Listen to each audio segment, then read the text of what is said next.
Hey, welcome back to the Be Mighty Mom podcast. Today's conversation is very close to my heart, and honestly, it's one I hope travels far beyond the moms listening here today. Because this episode isn't just for parents raising neurodivergent kids, or kids with disabilities, or kids with rare diseases and medical complications. It's for everyone else too. Parents like me can't always be there. We can't be in every meeting, every doctor's appointment, every classroom. Sometimes we're too exhausted. Sometimes we're juggling multiple crises. Sometimes life just doesn't let us show up in every space.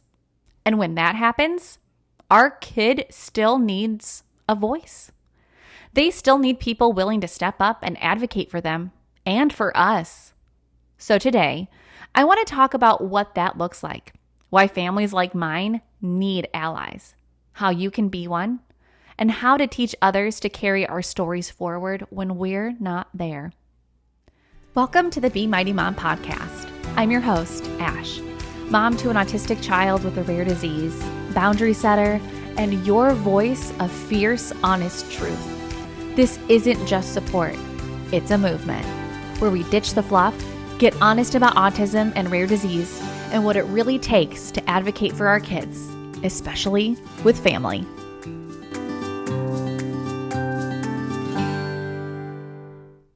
Let's start with the science behind why outside advocacy matters so much.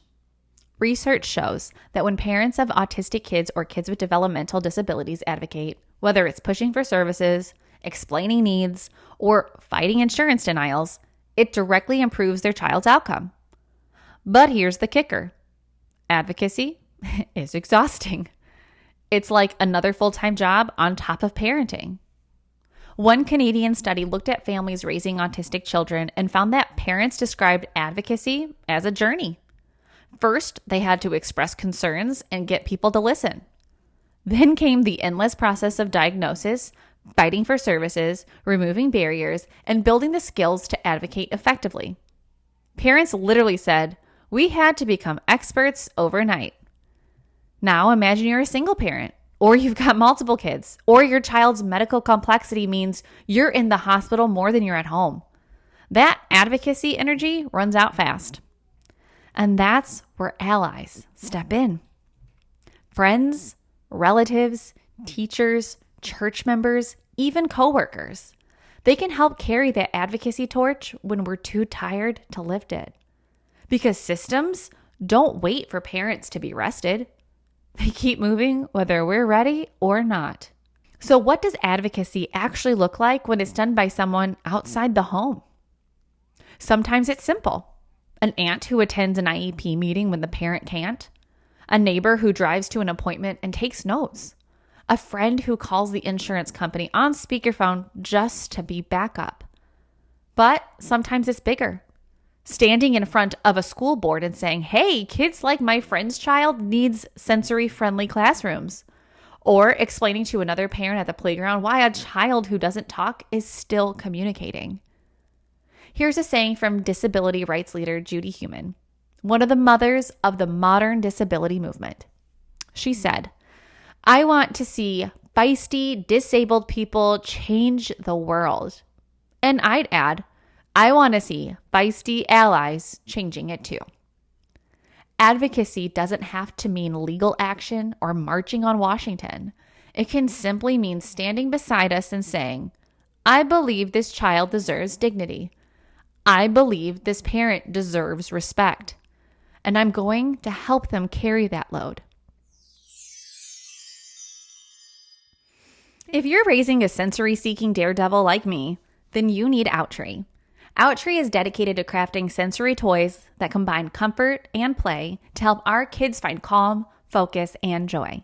From snuggly swings to stretchy body socks that let them explore movement safely, Outtree supports self-regulation in the most natural, imaginative way.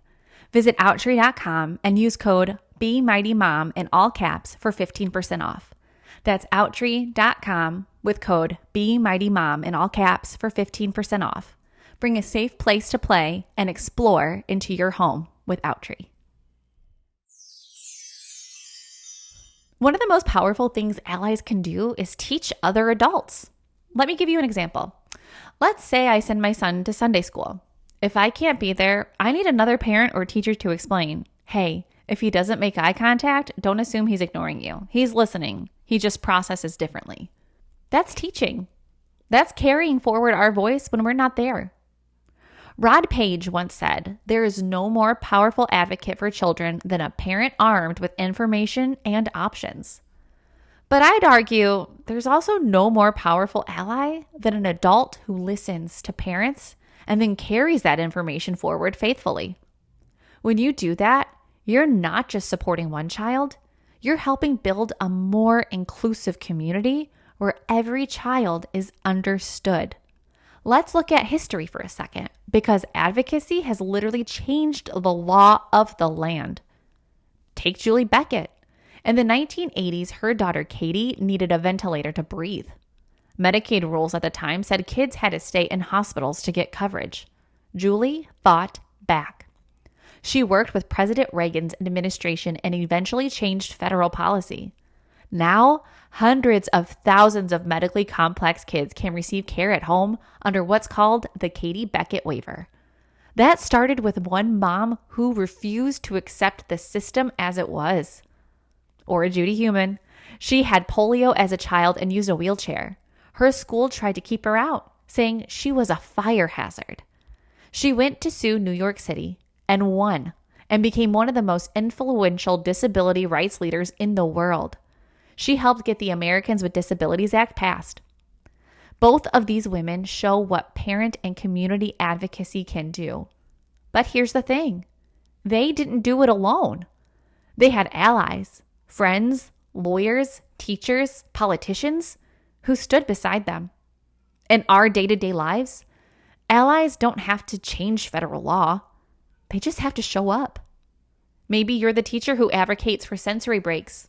Maybe you're the employer who pushes for flexible hours for a parent of a medically fragile child. Maybe you're a sibling of a mother to an autistic child and yell at your parents every once in a while for saying the R word. Each one of those acts ripples outward. So let's land this plane.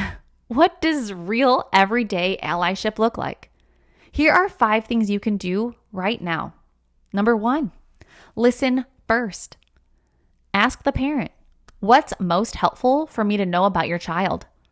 Second thing you can do is learn the basics. If a child has autism, learn what stimming is.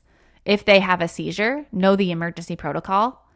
If they have a feeding tube, don't be afraid to ask questions. Number 3, show up. Attend appointments. Sit in the IEP meetings. Take notes. Go to the hospital. Even just being another set of ears changes the power dynamic. 4, speak up in community. If someone makes a joke at a child's expense, shut it down. If a church or school isn't accessible, raise your voice. And number 5, keep learning. Read books, watch Netflix documentaries, or follow disability advocates online. The more informed you are, the better an ally you can be. Here's what I want you to take away. Advocacy doesn't belong only to parents living this life. It belongs to communities. Our kids deserve to be known, understood, and fought for, even when we're not there to do it ourselves. So if you're listening and you're not a parent of a child with disabilities, consider this your invitation. Step in, be that person, carry our stories. Because every time you advocate, you're building a world where these kids and their exhausted parents can finally breathe a little easier. Thank you for being here today. Thank you for listening. And thank you in advance for being mighty alongside us.